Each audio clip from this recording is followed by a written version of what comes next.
In this week's Parsha, Torah portion, Vayechi, the Torah relates that dramatic story of how Yaakov, Jacob, blesses his two grandchildren, Menashe and Ephraim, prior to his passing in Egypt.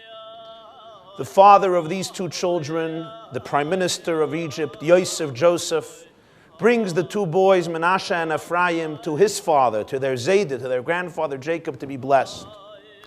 Menashe is the oldest and Ephraim is the younger brother, so naturally Yosef, as we know, places Menashe to the right side of Yaakov and Ephraim to the left side of Yaakov, so that Yaakov can bless Menashe with his right hand and Ephraim with his left hand.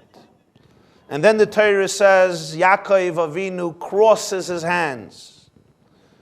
Sichel es yadav, he crosses his hands. He places his right hand on the head of Ephraim. He places his left hand on the head of Menashe. Yosef protests. Yosef, their father, tells his father, Lo chen avi. This is not the way it should be done, my father. Ki zeh abchor. Menashe is the oldest. Sim yemincha al roshai. Place your right hand on his head, not on Ephraim's head. But Yaakov refuses. He says, Yadati b'ni yadati. I know, my son, I know.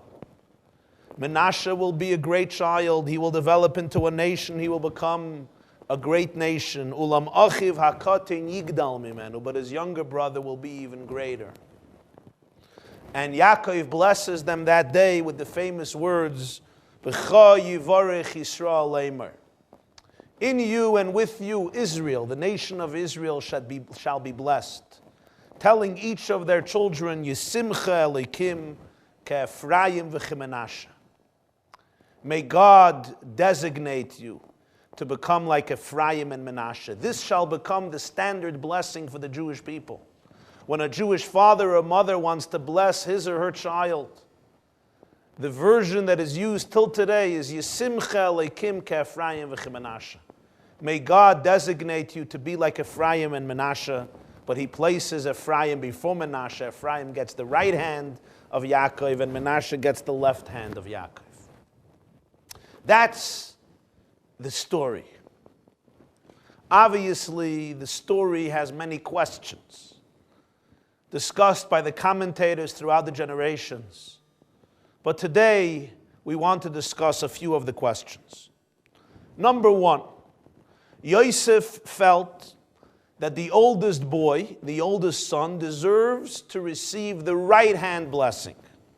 He places Menashe at Yaakov Avinu's right side so that he can get the blessing with the right hand, Ephraim on the left, so he will get the left hand blessing. In other words, Yosef feels that the B'chor, the oldest child in the family, deserves the first blessing, the blessing of the right hand. Yaakov Avinu feels, no, that's not the case. True, Menashe is the oldest, but Menashe gets the left-hand blessing. Ephraim gets the right-hand blessing, and therefore Yaakov Avinu crosses his hands. His right hand goes on Ephraim, his left hand goes on Menashe. The question then is, what was going on here from Yosef's perspective and from Yaakov's perspective? If Yosef HaTzadik is right, the oldest boy deserves the right-hand blessing. Why did Menashe not get the right-hand blessing? So you'll argue because Yaakov said Ephraim was greater. But then what was Yosef's perspective? Why did he feel that Menashe ought to get the right arm blessing, even though he's the oldest? And Ephraim, because he's the oldest, and even though Ephraim is greater. Or to put the question in other words, in other terms, if indeed Ephraim is greater, why was Ephraim not the oldest? Why is Menashe the oldest? Hence, warranting Yosef's protest, he gets the right hand blessing. So Yaakov says, no, Ephraim is greater. But Yosef believed that Menashe has to get the right hand blessing because he is the oldest. So if that's the case, why wasn't Ephraim the oldest? And Menashe should have been the second one, and we wouldn't have had this whole issue and this whole problem. Now, when we reflect on the story deeper, it's clear that when Yosef protests and says, Loi Kain Avi, this is not the way it's supposed to be, my father. He is not just protesting an individual case. Who better than Yosef understands the suffering that can result from the fact of placing and giving extra prominence to the younger brother over the older brother? Who better than Yosef knew what were the consequences of the fact that he was selected to be the favorite, the one whom Yaakov loved more than his brothers, despite the fact that he was one of the youngest. In fact, this is a theme that pervades the whole book of Bereshis, the whole book of Genesis. Cain murders his brother Hevel because he feels that God accepts the offering of Hevel rather than the offering of Cain, even though Cain is older. And then we have the story of Yishmael and Yitzchak, Yishmael being the older one.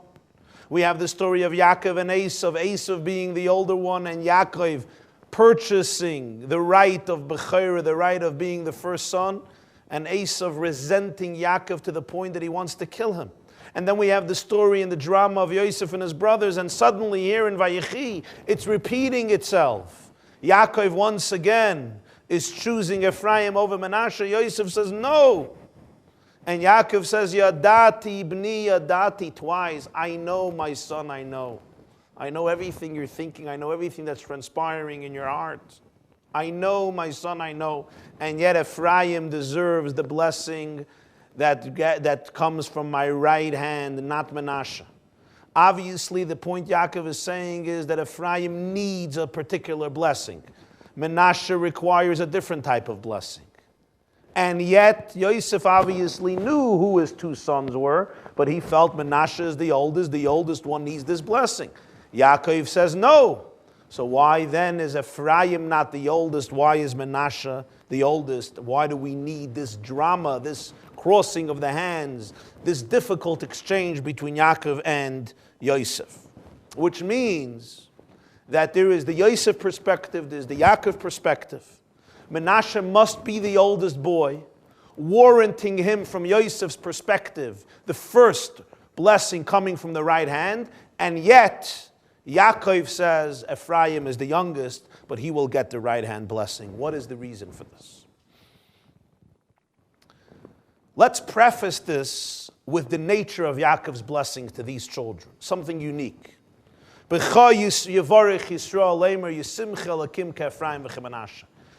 Yaakov is not giving them an ordinary blessing. He's telling them that you shall become the axis. You shall become the center point upon which all of the blessings throughout history will revolve. When a Jew wants to bless another Jew, when a Jew wants to bless his child, he will say, Yisimcha Elokim ke'Ephraim v'Menashe. May you become like Ephraim and Menashe. In other words, Ephraim and Menashe somehow capture and encapsulate the entire story of the Jewish people. Ephraim and Menashe represent the ultimate, the paradigm of what the Jew ought to become. And therefore, each of our children we bless and say, may you become like Ephraim and Menashe. What was so unique about these two children? Why Ephraim and Menashe? More than any other Jewish child which lived at the time, including Yaakov Avinu's own 12 children. Indeed, till today, when Jewish parents bless their children, whether it's Friday night, whether it's before Yom Kippur, they place their hands on the heads of their beautiful angelic children and they say these words, Yisimcha Elokim ke'Ephraim v'Menashe. May you become like Ephraim and Menashe. What was unique about these two children? Now, when Yaakov speaks to Yosef, as he is introducing the blessing, he tells Yosef these words. Va'ata shnei vanecha ne'lodim lecha beretz Mitzrayim ad boyi elecha Mitzrayim aliheim.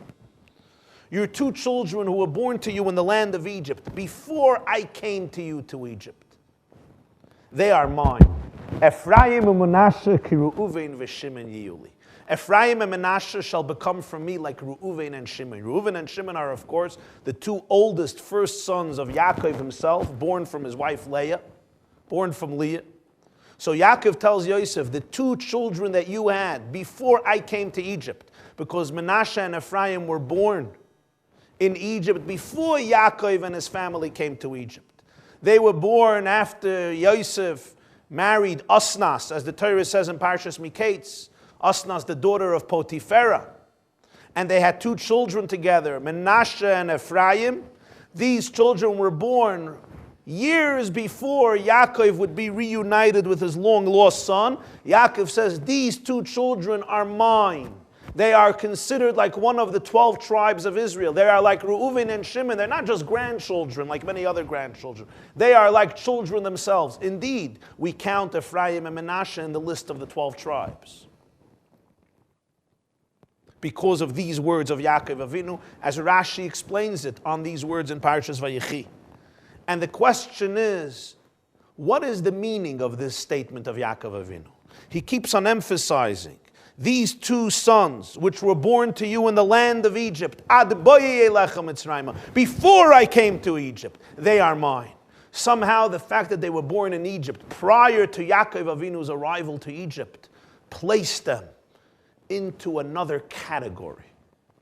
They were placed on a pedestal. Yaakov says, Lihaim, they're mine. They're like mamish, my own children. They're like Reuven and Shimon. Why? What is the meaning of this?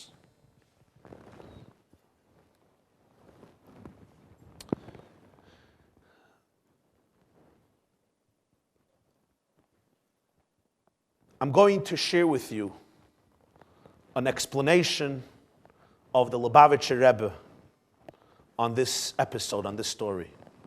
The Rebbe presented this explanation at the Shabbos Farbrengen, the Shabbos gathering of Parshas Vayechi Tovshin Lamed. The Parsha of Vayechi, 1970.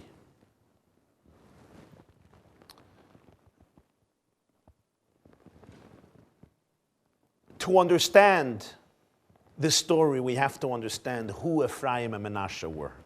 What did they represent? And of course, we go to their names. In Parshas Miketz, Yosef has two children, Manasseh and Ephraim. He gives them these names, Manasseh and Ephraim. Why? So the Chumash tells us, Yosef names the oldest boy Manasseh, Ki nashani Elokim es kol amoli ves kol beisavi. God made me forget all of my toil and the home of my father.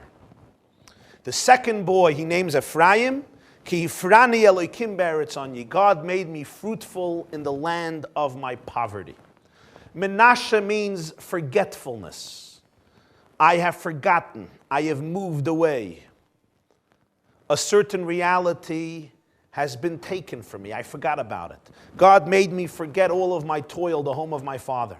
Ephraim comes from the idea of fruitfulness, multiplicity. God made me fruitful. He made me successful in the land of my poverty. Be'eretz ani, in the state of my poverty, from a child thrown into a pit and then sold into slavery and then plunged into a prison cell in Egypt. He is now the prime minister. He's now the viceroy of one of the superpowers of the time. God made me fruitful in the land of my poverty. So the Alshich, Reb Moshe Alshich in Teres Moshe, asks a great question. I can understand, he says, the meaning behind the second name. What is the symbolism behind the first name, Manasseh? What is the celebration of the fact that Yosef is commemorating and expressing gratitude for the fact that God made him forget the home of his father? Yosef HaTzadik was deeply connected to his father. Yosef HaTzadik was deeply bound up with his father. We see how his father mourned his departure, separation from Yosef for 22 years. Yosef and Yaakov had a special relationship. Yosef yet names his first son Menashe because God made me forget all of my toil and the home of my father. So the Alshich gives his explanation. Other commentators give different explanations. This is a story, as I said, that is abundant with dozens of explanations on different levels and different perspectives and different explanations. But here is one of them. Here is the explanation that the Rebbe presented that Shabbos. Ephraim and Menashe are not just two children. They're not just two individual children. They represent two types of Jews. They represent two paradigms within the Jewish experience. And for this we have to understand the uniqueness of Ephraim and Menashe's birth and education. Reuven, Shimon, Levi, Yehuda, Yisachar, Zvulun, Yosef, Binyamin, they all grew up in a Jewish environment. Not only in a Jewish environment, they grew up in the home of Yaakov Avinu, of the third of our patriarchs, upon whom the Medrash describes him as Bachur Shebiyavos, the one who was chosen among the patriarchs. They grew up in the home, in the 4 cubits, in the environment, in the society which was molded and crafted by Yaakov Avinu. They learned Torah from the mouth of Yaakov Avinu. They were inspired by his lifestyle, by his faith, by his commitment, by his righteousness. Yaakov, as well as his wives Leah and Rachel and Bilhah and Zilpah and so forth. The first Jewish children to be raised in exile, to be raised in an environment of assimilation, in an environment of worse, an environment of moral depravity. The first Jewish children to grow up in a climate which was not Jewish were Ephraim and Menashe. Yosef was 17 years old when he left his father's home. Yosef knew very well who his father was. He internalized the teachings of his father profoundly. The first experiment of Jewish existence in a foreign culture, a foreign civilization, a foreign society, not only geographically, but existentially, conceptually, spiritually, emotionally. The context was not Jewish, the context was Egyptian. And they grew up on the high end, in the high end of Egypt. Their father was the prime minister. Under Pharaoh, he was the man, he was in control. Growing up in such a home, surrounded by non-Jews and surrounded by an ethic and a lifestyle and a code that was totally alienated from the Jewish Weltanschauung, from the Yiddish Welt, from the Jewish world. This was Ephraim and Menashe, and that's why Yaakov cherished these children so deeply.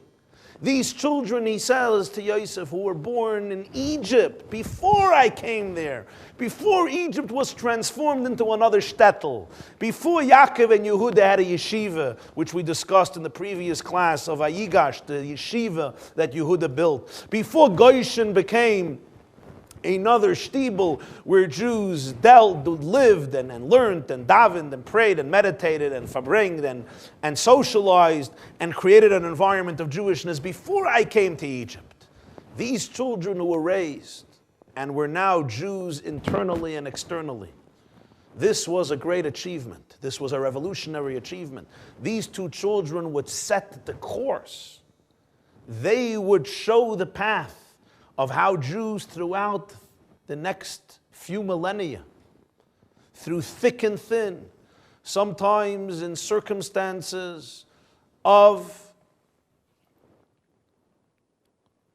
total detachment from a Jewish structure and a powerful Jewish life, can maintain their Jewishness with pride and dignity and deep understanding, resolve, commitment, and dedication. They represent the possibility of the Jew surviving and thriving within an environment that easily invites assimilation, estrangement, and alienation. Can our children, can we remain fully Jewish in a modern world, in a modern climate, in a modern environment, not in the home of Yaakov Avinu, but in exile between the nations of the world and part of that experience? This is the great question of Jewish history. And there are two answers. There is the path of Menashe and there is the path of Ephraim. The answer they both give is a resounding yes, but the way, the methodology, the mechanism is different. Menashe means forgetfulness. Menashe is the child representing one method in which Yosef held on to the legacy, to the tradition, to the faith of his home, of his father's home, while being in Egypt. And that is by constantly explaining to his family, by constantly articulating to himself, to his wife, to Menashe, to the people close to him, how essentially he has forgotten. How even though he is a son of Yaakov, this is a place where God made me forget. He made me forget the home of my father. But when you constantly remind yourself that this is a place that's causing you to forget, that itself allows you not to forget. By remembering the danger, by remembering the fact that this is a place which is causing you not to remember, that in itself helps you remind yourself not to become completely detached. In other words, Menashe represents that Jewish approach where Yosef HaTzadik inculcates in his family and himself and his children, look what has happened to us. This is not what Jewish life is like. This is not Beis Avi. This is not the home of my father. We have forgotten the home of my father. He described the memories of the old home. He described what they forgot. And by constantly remembering that this is a place of forgetfulness, that this is a place where you can easily become detached, that itself allows you to hold on to the memories so that you should not forget. Ephraim, on the other hand, represents a different paradigm. Not the idea of constantly remembering the gulf, constantly reminding ourselves how far the two universes are separated from each other. Ephraim represents a new model. Hifrani elikim be'eretz ani, God made me fruitful in the land of my poverty. Ephraim represents Yosef's attempt to reveal the truths and ideals and values of Judaism and of Torah and of monotheism within the reality, the culture, and the society of Egypt. Both children are in exile. Both children are being raised in a novel, new environment, unprecedented in Jewish history, detached from the patriarch and matriarchs of the family. For Menashe, the way of dealing with this reality is to try to escape from the present contemporary reality and connect to the past. For Ephraim, the way of dealing with it is to try to redefine the present reality. Practically, Menashe turns to his children. Menashe turns to himself. He educates his children. He tells them stories about the Altaim, the old home. He inculcates them with the nostalgia, what it used to be like. He sings the songs. He sings the lullabies. He relates the stories. He captures some of the sentiments, some of the values, some of the paradigms that defined Jewish life in the past. Yosef HaTzadik names his son Menashe to always remember that we're forgetting, because with this son, what he is trying to do is educate him with the values that once existed and have now been forgotten. Ephraim's approach is a different approach. Here, Yosef attempts to reveal how one can relate to the presence of a living God within the contemporary reality. To find godliness, spirituality, and holiness within exile.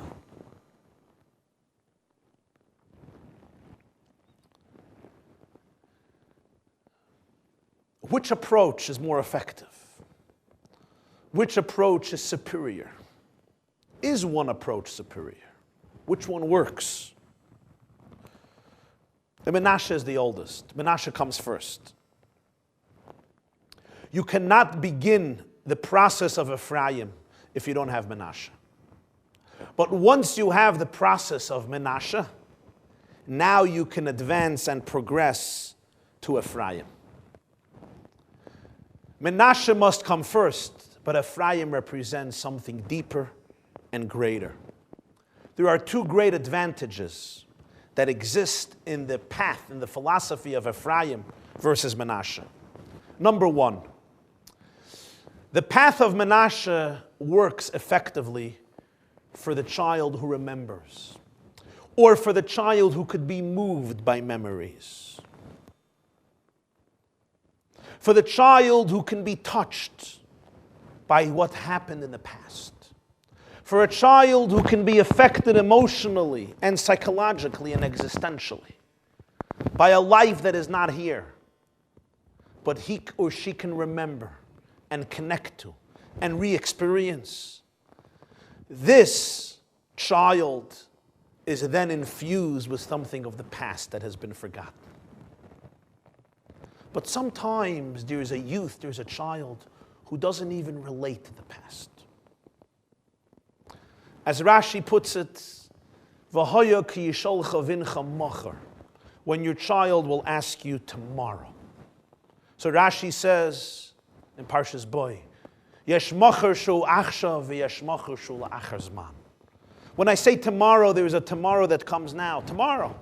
And then there's a tomorrow which is after a long time. When your child asks you tomorrow, it doesn't only mean tomorrow, next day. Tomorrow also means the distant future, the tomorrow. But the Rebbe explained it on a homiletical level a bit deeper. There is a child who lives tomorrow, but machar shehu achshav, he or she lives in a tomorrow which is a continuum of the today.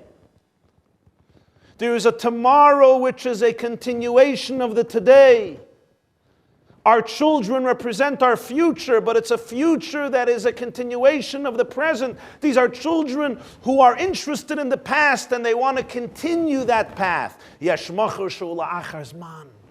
a child who lives in tomorrow, in the distant future, totally severed from the past. The past doesn't move any chords within his or her soul or psyche. When you're going to turn to this child and sing songs of the past and tell stories of the past and explain the past and try to relive the past, it doesn't touch him, it doesn't affect him. Let's take our present day culture in the United States of America. This is the difference between Jewish life a few decades ago and Jewish life today. There were Jews who lived here in the United States of America or in other countries of the world. They may have become somewhat assimilated. They may have left the Jewish tradition or Jewish observance. But the past meant something to them. When they heard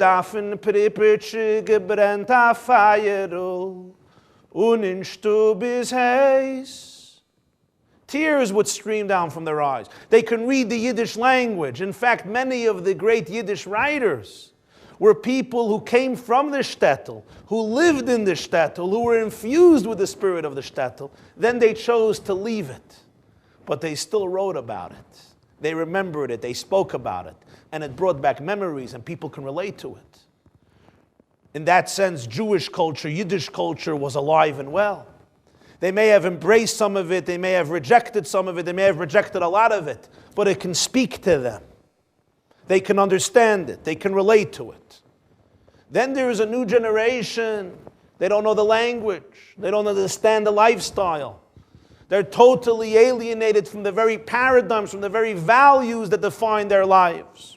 Not by their fault. It's a tomorrow that's totally distant from the today.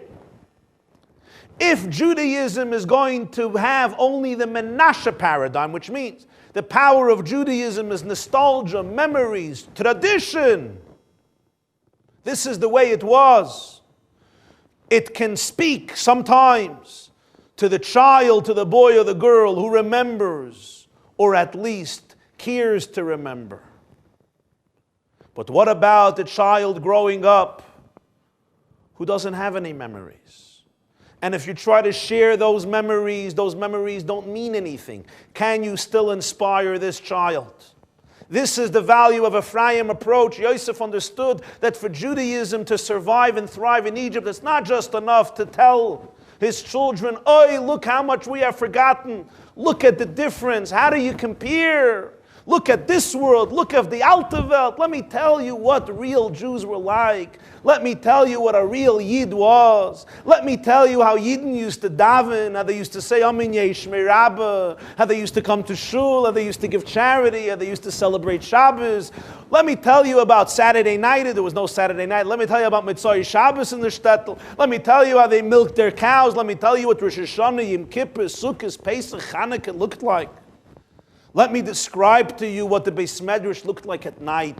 Let me tell you what Jews looked like in the month of Elul. Let me tell you what simple Jewish women and men, when they opened the prayer book, how they spoke to God, how they experienced God. When they opened the book of Tehillim, how they shed tears in their intimate relationship with God. Let me share this with you. And now look at us. Look at them, and that itself creates a connection. That itself creates a certain sense of inspiration. You have a context. You have a standard. You have something to aspire to. But what about a child who doesn't relate to this?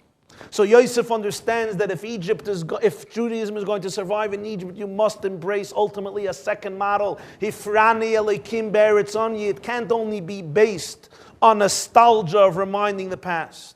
Rather, you have to be able to explore and reveal godliness in the present. You have to be able to show the timeless relevance of Judaism here and now. You have to be able to show that Torah is nitzchis, the Torah is eternal and timeless, that the mitzvahs of Torah, that the ideals of Torah, that the values of Torah, that the rituals of Torah, that the wisdom of Torah is relevant to contemporary life, that Torah speaks to us today in our own vernacular, to our own psyches, to the contemporary modern man and woman.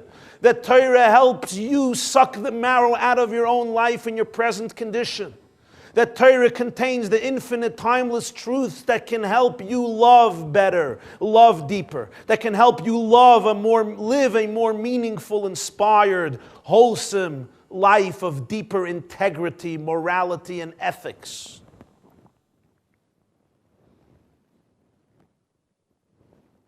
There is also another element that makes the Ephraim paradigm more prominent, and that is, what is ultimately the objective of exile?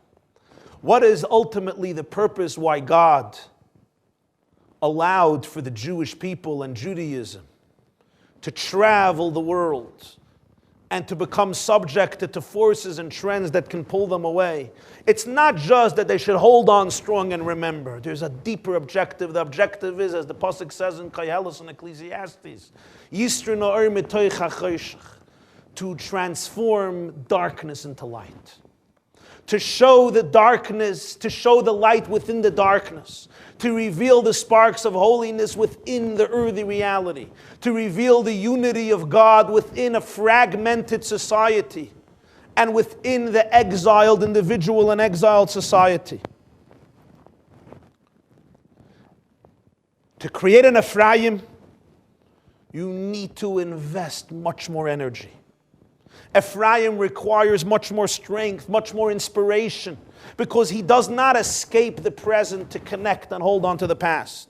He rather reveals the Netzach Yisrael, lo yishaker v'lo yinochem, the eternity of Israel, the eternity of Torah within the present. Ephraim reveals, to quote the Baal Shem Tov, what the Baal Shem Tov says, that Har Sinai never ceased. What happened at Sinai continues constantly. Koil Gadol v'lo Yosef v'lo Yasav, the voice of the God that Sinai never stopped. The difference is we stopped hearing it.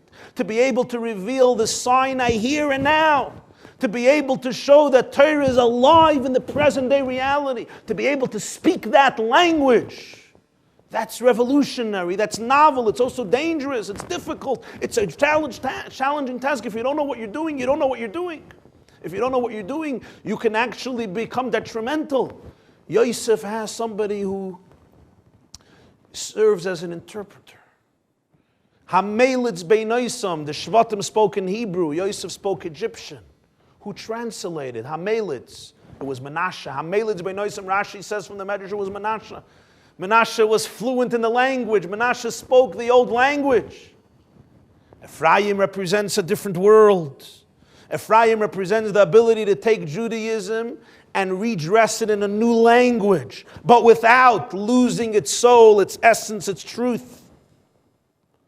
you must have Ephraim.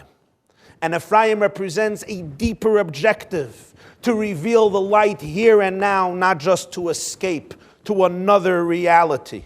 But on the other hand, if you don't have Menashe as the genesis, as the progenitor, as the beginning, ultimately Ephraim will become a meaningless experiment of translating Judaism into the here and now, but often losing its soul, losing its essence.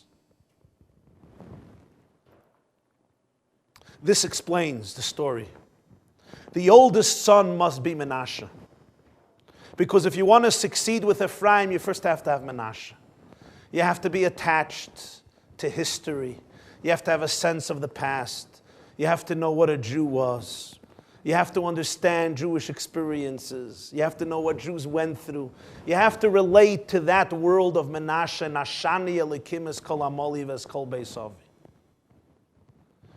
If you immediately enter into the world of Ephraim, if your objective and your mission statement is, we're going to demonstrate the relevance of Judaism today, but you don't have a geschmack, you don't have an appreciation, you don't have an understanding of a Blat Gemara, of a Perik Mishnayos, of a Pasuk Chumash, of a Sefer Chasidus, if you don't have an appreciation for the literature, for the culture, for the faith, for the tradition, for the energy, and for the tragedy of the Jewish past, then often what happens is your translation of Judaism is often hollow or shallow or meaningless because it's not grounded in the roots. It's not grounded in the tradition. It doesn't have that authenticity. It doesn't have that emes. It doesn't have that integrity. Menashe always must come first. And therefore Menashe is the oldest.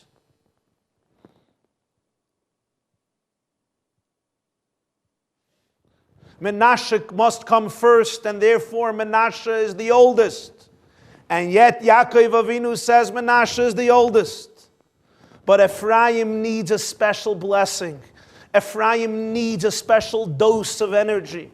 Ephraim requires a deeper flow of consciousness in order to be able to succeed. This is not about making Menashe feel bad. This is not about making Menashe feel inferior. It's what everybody needs in order to be able to fulfill their mission, in order to be able to maximize their potential. No two brothers have to be the same. Every person must be true to themselves. The question you have to ask is not how you become like somebody else. The question is, how do you become yourself? Menashe needs the blessing that goes through the left arm. Ephraim needs the blessing that goes through the right arm.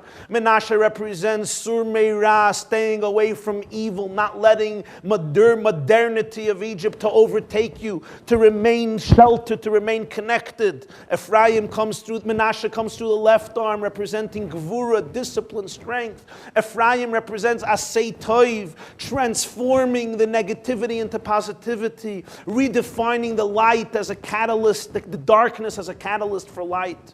Redefining fragmentation as a source for a deeper unity, rediscovering the oneness of God within the colorfulness and diversity of the secular society of Egypt. Ephraim needs the chesed, the right arm. The Noam Elimelech, Rabbi Elimelech of Lezhensk explains on Parshas Vayechi, Menashe's idea was he wanted madregas. Menashe would always strive to reach higher spiritual levels and potentials. Ephraim was a person who was much more involved with people. Ephraim believed in affecting people. Menashe was a spiritualist. He was involved in meditation and transcendence. He just wanted to reach higher levels and detach himself from the society, segregate himself. Ephraim, on the contrary, his mission statement was to influence people, to be part of the environment, to be a source of inspiration. It reflects these two ideas that we're discussing before. The Noam Elimelech says, Yosef believed this was greater. Yaakov says, I know the greatness of Menashe, but what we need ultimately in exile, what we need is Ephraim. And it's fascinating that throughout Jewish history, we see that different great sages, different leaders, different rabbis represented these two names. There was the Menashe type and the Ephraim type. There's that famous line that the Satmar Rav would often say. He would quote here Hashirim. It says, "Im lo seidi lo chayofa banoshim, tziilach beikvei atzoin u're'iyis g'di yosayich al mishkanais haroyim." If you don't know most beautiful of women, where to go, go out and follow the footsteps of the sheep. Shepherd your goats on the dwelling places of the shepherds. Sometimes in history, you don't know where to go, you don't know how to navigate, how to negotiate a new circumstances. Go follow the footsteps of the flock. Place your goats on the dwelling places of the shepherds. The old dwelling places, just follow the footsteps. Don't try to invent a new path. Great, but what happens when you're traveling not on dry land, you're traveling in water? If I'm traveling on dry land and you travel the forest first, you leave your footmarks and I could follow those marks. But what happens if we're traveling in water? You may be in a boat, you may be in a jet ski, you may be in a motorboat and you're driving fast and you make lots of waves. But after a few seconds they're gone and I have to carve out my own individualistic path in the water. For this child, Menashe will not speak. He doesn't recognize the footsteps. He doesn't appreciate, he doesn't understand the footsteps. In the world of Chabad, I think, and this is my own explanation, that this perhaps captures one of the differences that we see quite blatantly in the approach of the previous Lubavitcher Rebbe, Rabbi Yosef Yitzchak Shneris in the 6th Lubavitcher Rebbe, and the Rebbe, the 7th Lubavitcher Rebbe. The previous Rebbe passed away in 1950 on the 10th of Shvat, Yud Shvat Tovshin Yud. If you read his talks, if you read his letters, you'll constantly be overtaken by the depth of nostalgia, of craving, of yearning for the past. The previous Lubavitcher Rebbe often describes with so much drama and feeling how life used to be. How life used to be in the little town of Lubavitch in the time of his father and his grandfather and his great-grandfather, the Tzemach Tzedek, and his great-great-great-grandfather, the Baal HaTanya, the Alter Rebbe. The previous Rebbe once said, bitter in the hoive darf man sich den Monnen auf an Avar. When the present is bitter, you have to remember the past. The previous Lubavitcher Rebbe often describes in his letters and in his talks the Hasidim, their lifestyle, their feelings, the way they davened, the way they learned, the way they danced, the way they told a story. He would describe constantly his childhood years, how he grew up. When we read his talks, we are taken by our hand at a stroll. He takes us on a stroll, on a walk into a world that doesn't exist anymore. And he discusses often, he says, the avir of America, the atmosphere of America is a different atmosphere. Where are those days? Where are those experiences? Nashani elikim es kol amoli ves kol beis avi. Divine providence makes us forget the home of our Father. And it makes us forget the tremendous amount of work we need to be connected to the home of our Father. But by remembering that it's by divine providence, we know that God wants us to inculcate within our children and within ourselves those memories and those traditions so that we can inspire ourselves even in a contemporary reality that is so alien, that is so detached. The previous Rebbe was succeeded by the Rebbe. When you read his talks, you read his letters, you'll almost never find a description of the past. Very seldom will you encounter even a bit of nostalgia. Even when the Rebbe tells stories, and he would not frequently tell stories like his father-in-law. It's usually to derive a clear lesson for contemporary society, for our condition today. I don't think it's because the Rebbe did not yearn for the past. I don't think that the Rebbe lacked nostalgia. I don't think that the Rebbe lacked the emotional experiences of his father-in-law about a world that was and was destroyed by Stalin, by Hitler, Yamach Shemam, and many other forces. I think what was being expressed is captured in this talk of the Rebbe about Ephraim and Menashe. Knowing that the objective of exile ultimately is Ephraim, Efrani Elokim be'eretz onyi. God made me successful in the land of my poverty. The Rebbe's talks, letters, discourses, conversations are always permeated with this point. The Torah is alive here and now, in America, in Europe, in Australia, of course, in the land of Israel. The living God is a present reality in this place and in this time, in this situation.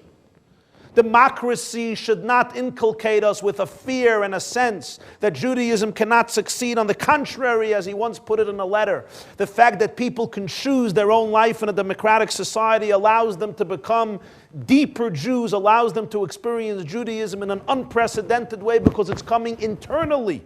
It's coming from within. The Rebbe would often discuss the fact how every new development in modern technology, whatever God created in the world, He created ultimately with the purpose to bring more godliness and holiness into the world. The Rebbe would often describe the chutzpah of our generation to be used as a catalyst for holy chutzpah. He would discuss, when he discussed the hippie revolution in the 60s, he said what underlies this revolution is a search for spirituality. He didn't just say, let's write off this horrible generation which doesn't care, is apathetic. He said, look into their hearts, look into their eyes, and you'll see they may be running away from the dogma of their parents. What they're looking for is a deep spirituality. The same is with feminism. The revolution of feminism, he believed, can be utilized and redefined halachically to create a new consciousness for the woman in this generation as a preparation for the great moment of Eishes Chayil Ateres Baila, of a positive revolution in feminine energy which can influence the world. And I can give so many more examples. But the Rebbe's Torah, the Rebbe's wisdom, is always permeated with this point, which he repeats again and again in a different way and in a different fashion. And that is, Torah is the blueprint of the world today. If you want to understand the world today, if you want to live in the world today, in the deepest, healthiest, most effective, wholesome way, go to Torah, because Torah is the blueprint for life today. God is here and now in this reality. There's a spark of holiness in every situation which you can liberate and elevate.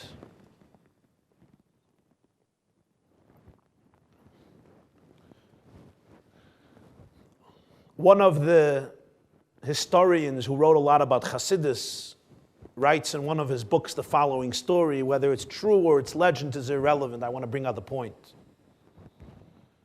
It was Gershom Shalom who writes the story that the Baal Shem Tov, before Rosh Hashanah, used to go out to the forest. And in the forest, he would light a fire and sing a song and draw down all the blessings that were necessary for the new year. And when the Baal Shem Tov passes away, the Maggid of Mezrich, his successor, goes to the forest and says, I can't light a fire like the Baal Shem Tov, but at least we can sing the song. And he sings the song and draws down the blessings and the energy. And when he passes away, the holy Reb Moshe Leib Sassover goes to the forest and says, I can't light a fire like the Baal Shem Tov. I can't even sing a song like the Maggid, like my master, the Maggid of Mezrich. But at least we can come here to the forest. And that will have to do it. That will have to be enough. The Baal Shem Tov needed the fire and the song. The Maggid had the song. We don't have the fire, we don't have the song, but we're here, and that will have to do it. And it did it. The blessings came down. And then Reb Moshe Leib Sassover passes away, and Reb Yisrael Ruzhiner says this: I can't light a fire like the Baal Shem Tov. I can't sing a song like my grandfather, the Maggid of Mezrich. I don't even know where the forest is. I don't know where to go. But at least I can tell the story, and that will have to be enough. And what he tries to bring out, I believe, is that sometimes you can't light a fire. You can't sing the song. You don't even know where to go. But at least you can tell the story. Came the Rebbe and said, perhaps for the one who remembers the story. Or even Menashe, who wasn't born by Yaakov. He was born in Egypt. He doesn't remember the story, but he can appreciate the story. But what about those who don't remember the story and they don't even understand the story? Is it hopeless? Is the fire gone? Is the song gone? Is the location gone? It's not enough to tell the story, he said. We have to recreate the story. We can't just tell a story of the past. Nashani elikim es kol amoli ves kol beisavi. Rather, hifrani elikim beretz ani, in the land of poverty, in the land of darkness, in the land of exile. Be'eretz ani, hifrani elikim. We can recreate the relevance of Torah, of Chassidus, of godliness here. Ephraim without Menashe is hollow, it's empty. You need the foundations, but the objective ultimately is Ephraim. And that is why we bless every Jewish child till today. Yisimcha lekim Ephraim v'chemenashe. May God allow you to become like Ephraim and like Menashe. May God allow you in exile, in a physical world, in a world often very challenging, and living within yourself, often the person is in exile. The person is alienated from his or her own soul, from his or her own holiness, from his or her own purity. May God give you the fortitude, the inspiration, the strength, the courage and understanding to be like Ephraim and Menashe. To be able to connect to your own soul, to be able to connect to your own past, to be able to connect to your own history. And Ephraim, to be able to revolutionize and reveal the truth of godliness and the oneness of godliness in the here and now. Have a wonderful evening.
Mama.